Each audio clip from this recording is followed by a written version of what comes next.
I'm Adrian Popowycz, brewmaster at Cool Beer. Beer by definition is the making of a beverage, alcoholic beverage that comes from grain. My name is Andrew Costa and I've been working at Cool Beer Brewing Company just close to 2 years now. Ontario beer and craft beers in Ontario have kind of grown tremendously throughout, I believe, the last 2 or 3 years. There's a lot of breweries that are popping up in Ontario right now.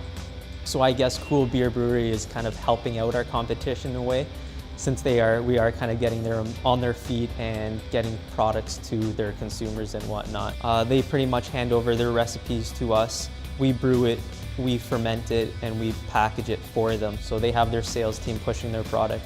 They have their own distribution and their own office and whatnot. We're kind of just behind the scenes and we're doing that process. We usually get approached from various people. Some are established brewers, some are virtual breweries, if you will, people that are just interested in trying to create a brand. And there's a vetting out process. I mean, they have to be serious in doing this sort of thing. They have to get their proper licensing and packaging and all that other stuff in line before we'll even consider them, just because it's not an issue to make the beer, it's an issue to sell the beer. So we want to make sure that people are serious and ready to go before they move on to working with us.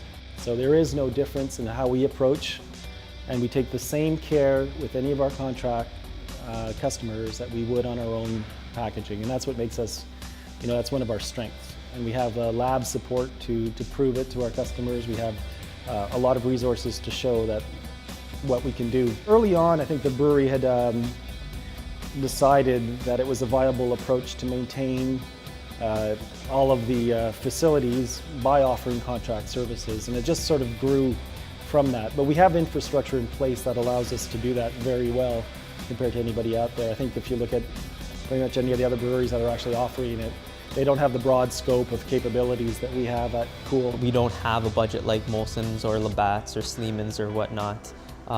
We kind of have to do more things internally and kind of take advantage of kind of the social media from Facebook to Twitter, getting that craft or that microbrewery community together. I find different breweries and companies are adding something unique to their beer, which makes it stand out to the rest.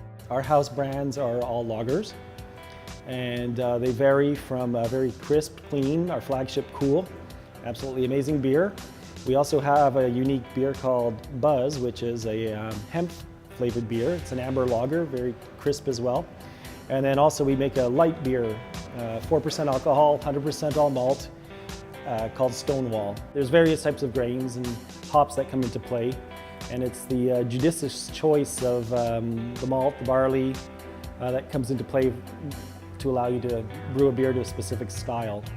So I guess the starting point is knowing where you want to go. The first step in the brewing process is the mash.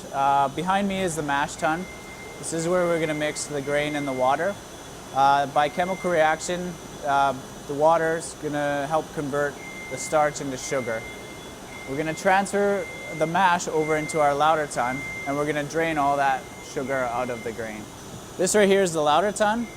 Basically it works like a giant coffee filter. You can have a look inside. Not a lot to see right now. There's some grain in there and some water raining down over top of it. That's called sparging. Underneath all that grain is a slotted floor. The grain's sitting on top of that, and the liquid is running through that floor and out over into our kettle. We're gonna boil the liquid here for about 60 minutes. This allows us for us to isomerize the hop oils to get the bitterness into the beer. We're also gonna sterilize the product. We're gonna reduce the sugars, or reduce the liquid, increasing the sugars. Once that boil is complete, we got to cool that down to fermentation temperatures. So we're going to use a heat exchanger. This is our heat exchanger. The hot liquid will run through one side of these plates, cold liquid the other. The heat will then be exchanged. That hot water goes back to our hot liquor tank where we can use it in our next brew. So once we've cooled the liquid, we'll send it over to these tanks. We'll actually pitch the yeast in line, and it'll take about 5 to 7 days for fermentation to take place. And once we're done, we usually end up with around 5% alcohol. These tanks are all glycol jacketed, so we can keep them at a constant temperature. It's important that the yeast stays at a temperature and stays happy in order for us to have consistent results.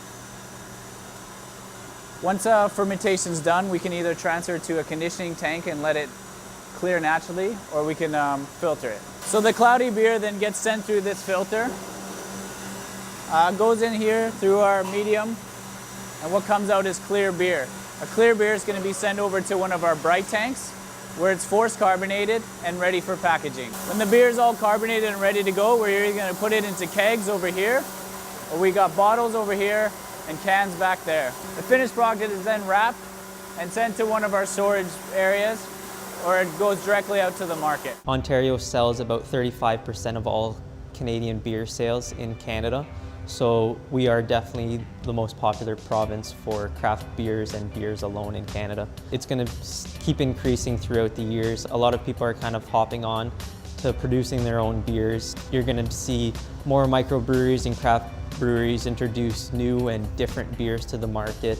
It's definitely going to be, I guess, the new wine, if anything. In the Toronto area especially, there's a core of brewers that often collaborate with each other quite a bit, so we've been able to grow together because our main thing is we don't really fight against each other. We're actually out against, there's other competitors that are out there that are much larger than us. So we tend to work with each other, and there's a lot of room for all of us to grow. The nice thing about the rise of craft brewers is we all rise together, and I think if we have that philosophy where everybody can stand behind their products, produce quality products, I think that's just going to increase all of our market share. And it's a unique dynamic. I think also in Toronto, the customer, the consumer is much more receptive to various beer styles and flavors. I don't know if that's just because of the the culturally rich city that we live in, or if it's from people that travel a lot.